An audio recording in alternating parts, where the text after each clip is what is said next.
बिस्मिल्लाहिर्रहमानिर्रहीम।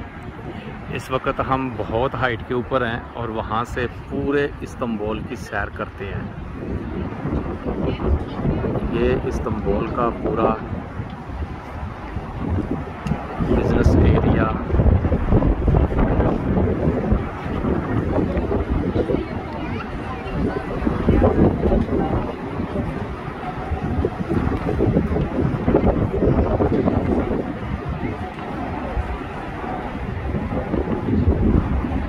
यहाँ से पूरा इस्तांबुल नज़र आ रहा है।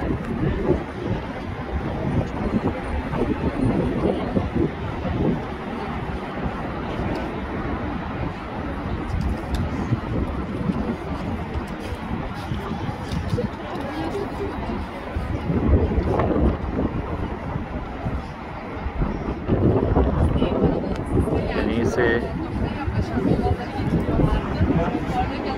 आया सूफिया मस्जिद और वो मस्जिद वो भी नज़र आ रही है।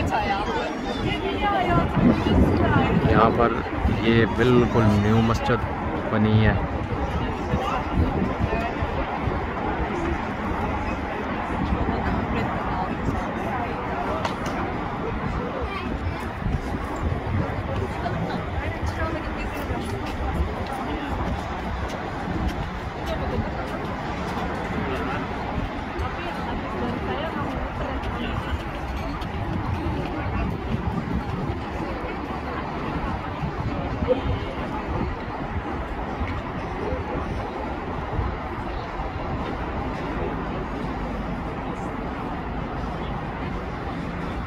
माशाल्लाह बड़ा ही खूबसूरत व्यू है इस्तांबुल का।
इस्तांबुल के खूबसूरत मनाजिर